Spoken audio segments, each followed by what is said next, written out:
All right, we're back here from Salt River Fields. Jeff Lowry along with Roger Bemis and the APN Network. Now a 9-2 lead for the West Siders out of L.A. Nate Green has had a nice day at the plate. And that one way out there. Jonathan has been so good here today. 9 strikeouts. Tell you, every time we zoom in, he's got a smile on his face. You know, if I was pitching a gym like he's doing, I'd be smiling too.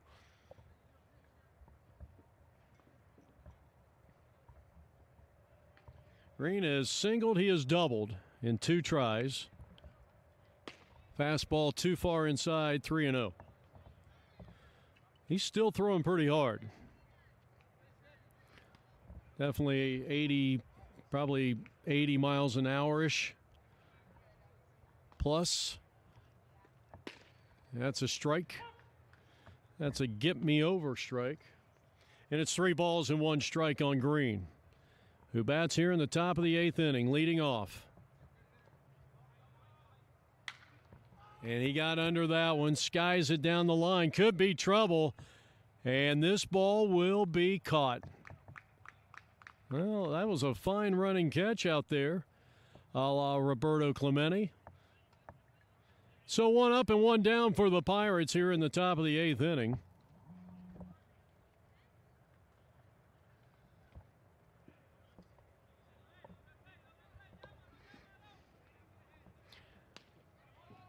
Recht batting for the 3rd time.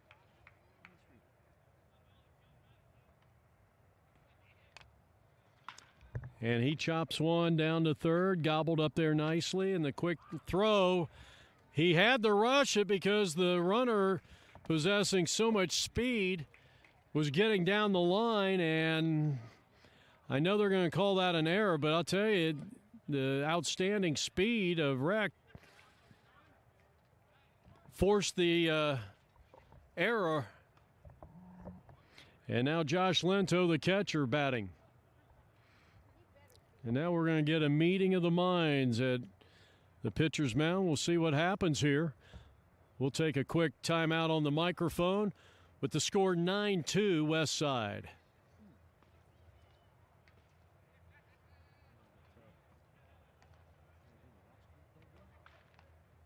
Yeah. Do the catch again.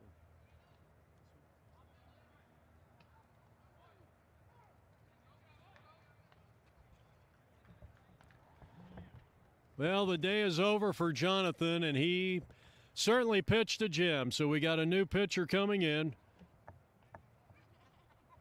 And we'll just keep it right here. Let's take a look at his warm-ups. And I think this is Salcedo coming in.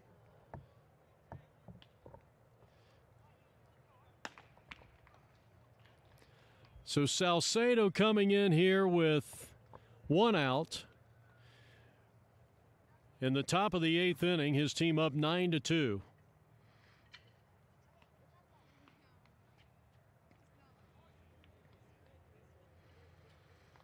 Pirates have a runner at first base, 1 out.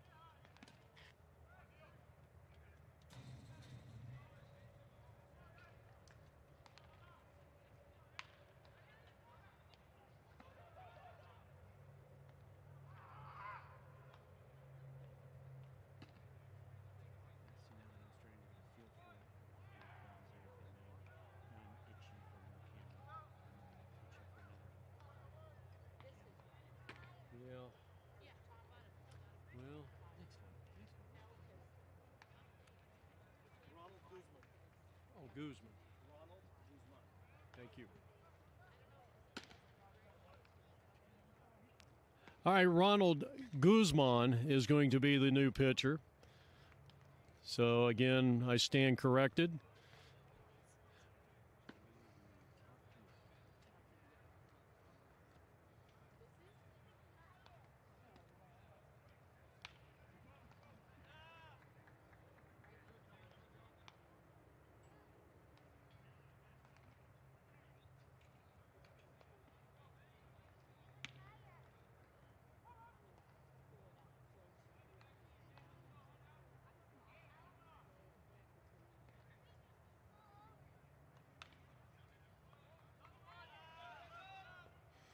So a good look at Guzman. He's getting ready to go, and he'll be facing the Pirates catcher.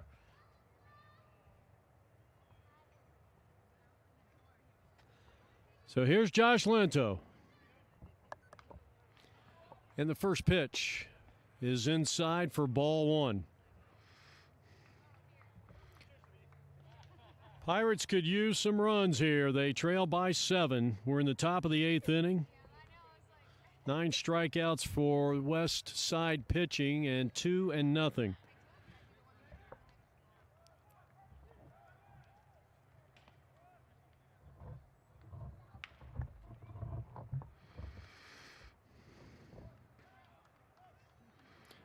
The lefty on righty situation, and now a quick throw over, and the runner is back. Guzman.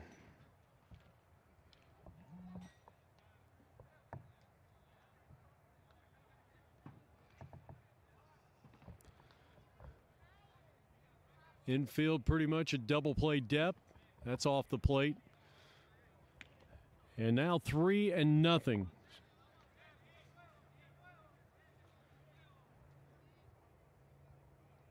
An error allowed Nate to reach first base, the 3-0 pitch, and that's high, ball 4. Well, you'd like to see the Pirates get maybe 4 or 5 right here, and they're going to need it, running out of time. So Josh heads down to first base. Runners are at first and second. And here's Grillo.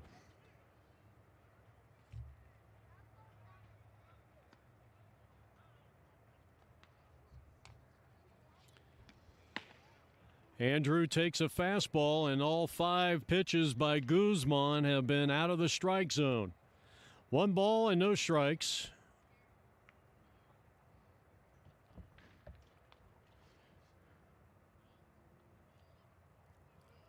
That's a strike. 1 ball, 1 strike is the count. Grillo is looking for his first hit of the ball game. Let's see if he can get it against Guzman.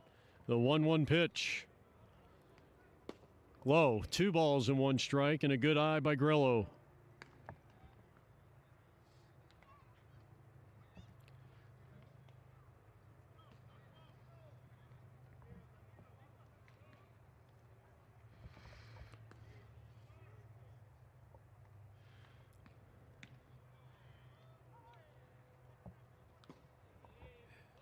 And it's low.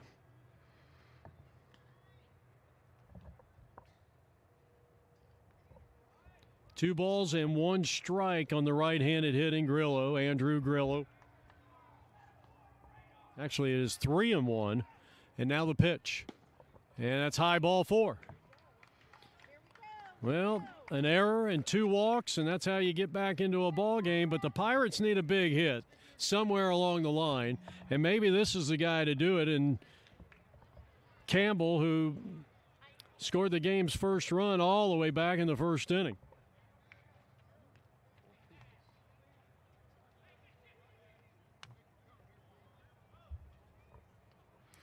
Campbell's also made a tremendous catch out in the outfield. First pitch to him is a strike called on a big curveball, 0-1. Started him out with a big bender.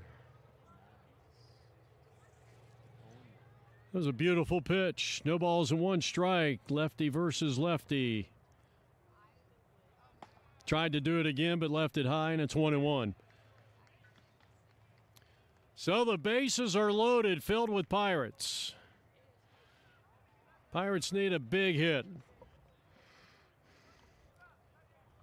The 1-1. Swing and a miss.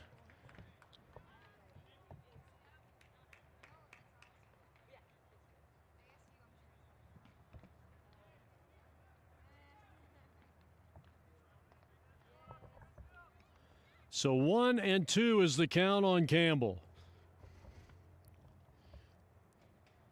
And a swing and a miss. Kind of ate him up with that one. Nice pitch, and that is out number 2.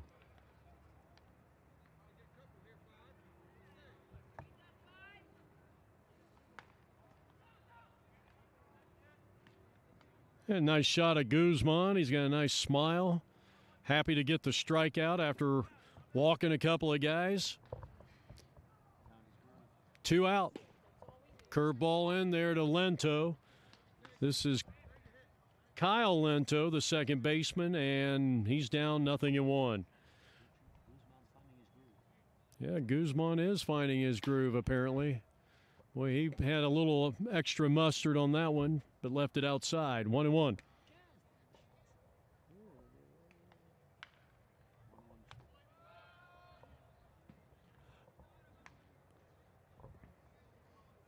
Well, if you could get 2 or 3 here, you might have a chance in the 9th. That's a swing and a miss, and that one got in under the hands of Lento. Well, Kyle's going to have to bear down, get that bat speed. The pressure of hitting with 2 strikes, the 1-2 offering with the bases loaded, and he stays alive. That's what a good hitter will do. He'll foul off the tough pitch, those in-between pitches.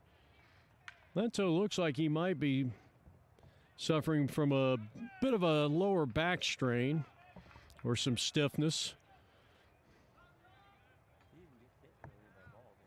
No.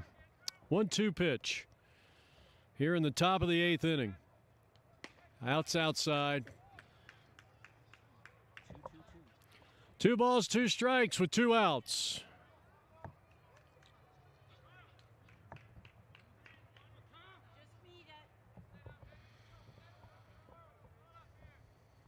Everybody in the field pretty much playing straight away.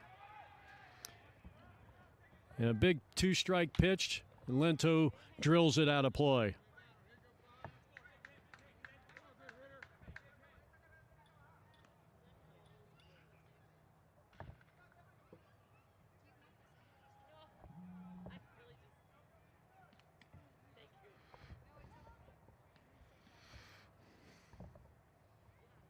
The 2-2 pitch to Kyle Lento with the bases loaded. Got him. Couple of strikeouts, a couple of walks. Mr. Guzman heads back to the dugout. His team leads it 9-2 on the Columbus Pirates Baseball Network.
All right, Greg Solomon back out there, third inning of work, in his third inning of work, and he'll be facing this West Side team who leads it 9-2 here on APM Video Sports.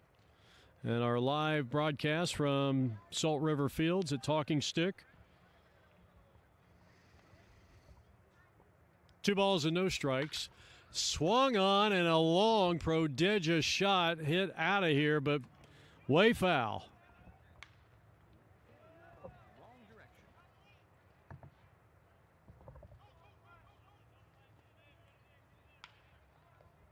This is Trent at the plate. And that's a strike. I tell you, he hit that ball. I mean, if he squares that up, keeps it between the foul lines, that's well over those mesquite trees out there in left field. 2-2. And excuse me, comebacker to the mound, and the throw on, and he throws it away. Wow. And Trent will head into second base, and he will reach on an error. That's E1. We've seen a little too much of that here tonight. Not to get down on the Pirates, and it's been a long day of baseball.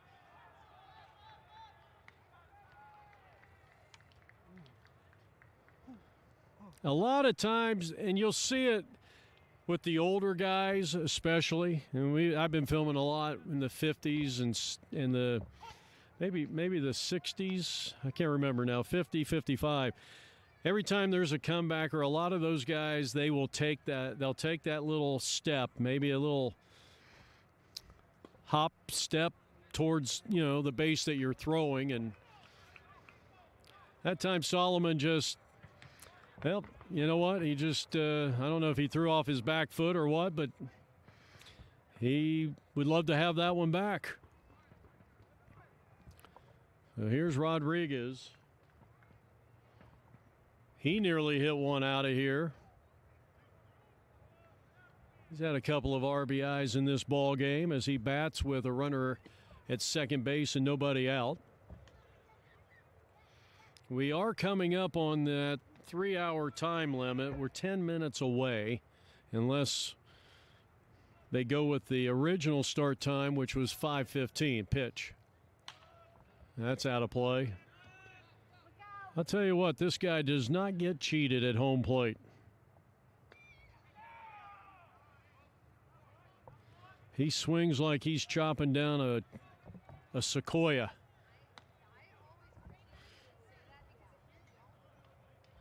See a breaking pitch here away. He got jammed and sends that one soaring into the stratosphere. Out of play. So 3 balls and 2 strikes.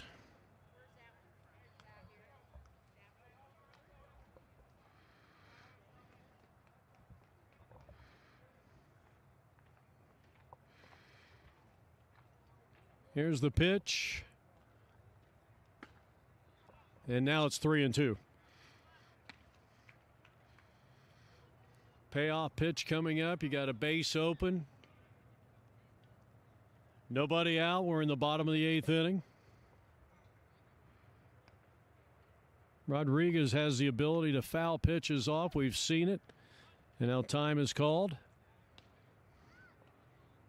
I don't know if that was called by the hitter or the catcher, because it looked like Josh Lento, the catcher, got into a little awkward position there and couldn't hold it. He got him. He hit the target that Josh put up there, and a big strikeout, out number 1 for Solomon and the Bucks.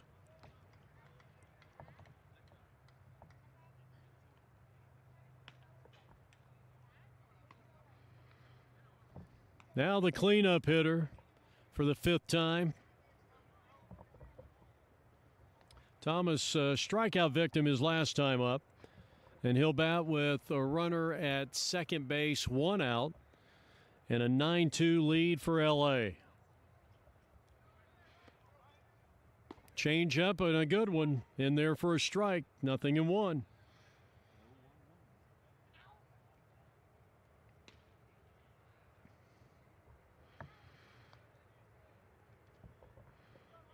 Both pitchers used here today by Rick Fryman. As this one's popped up, this one's going to be out of play.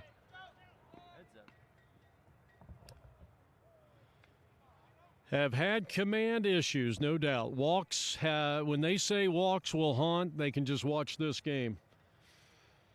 That's just the way it is. You can't afford to give, 11 or 12 free passes, whatever it is, 10 free passes, a couple of hit batsmen, 7 or 8 walks. That one's slapped down the line. Foul ball. 2 strikes on Thomas. The cleanup hitter for the West Side Bandits.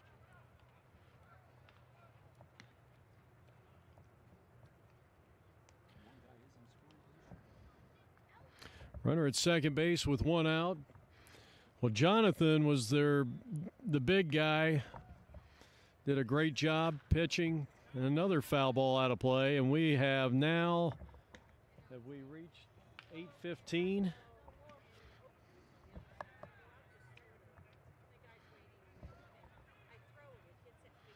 So we have reached the 8:15 mark, though this game was 5 minutes delayed. And a chopper foul.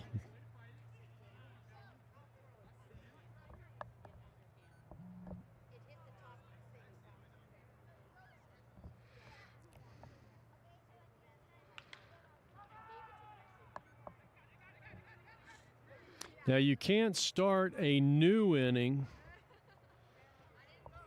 once it hits the 3-hour time limit. And I really wish the MSBL would change that rule and make that maybe 250. You can't start a new inning at 250. Because the other day, we had a game at Tempe Diablo with 2 strikes, and he got him swinging.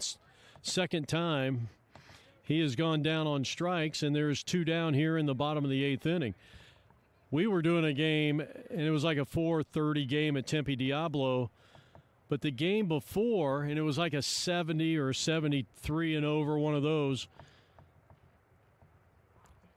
And they didn't hit the 3-hour time limit. The game ended up going 3 hours and 45 minutes, and it pushed every game back.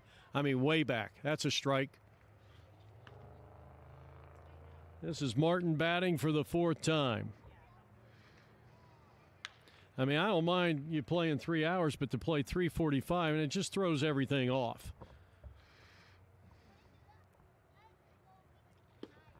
Outside. 1 ball, 1 strike on Martin. Runner at second base with 2 out.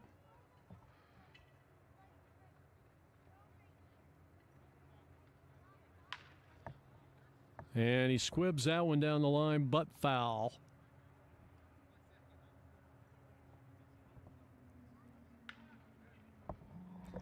LaPera came in the ball game in the 5th or 6th. So they split the time at first base.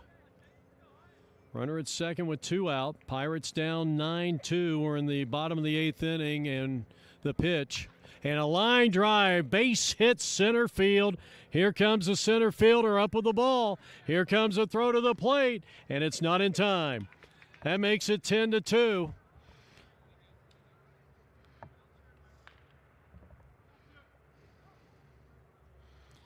So an RBI single for Martin. That's his first hit of the ball game.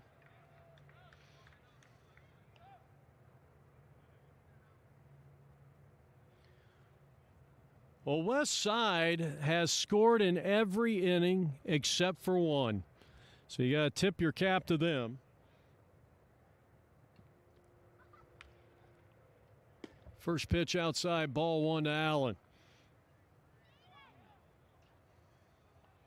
2 out, runner at first base.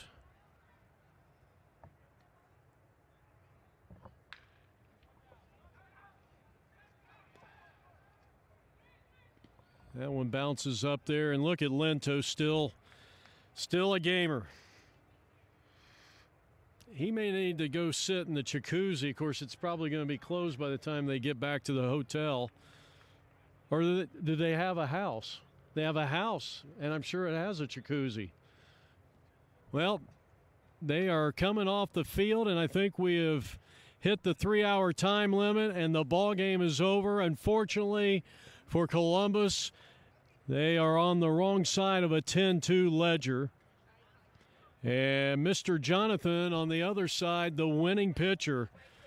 And that West Side pitching was really tremendous here tonight. And a few too many free passes from the pitching. But all in all, a good effort by Columbus. Never gave up. And I almost want to give player of the game to our catcher, Josh. And there he is. I mean, this guy, he's down 10-2, and he's still blocking all those pitches in the dirt. So this has been a presentation of APN. Thanks, Rick Fryman, for allowing us to be a part of your World Series experience. Our final score here, 10-2, as the West Side Bandits win it, and they go to 1-0. The Pirates even up their record at 1-1. So from the dugout, we'll say so long, everybody.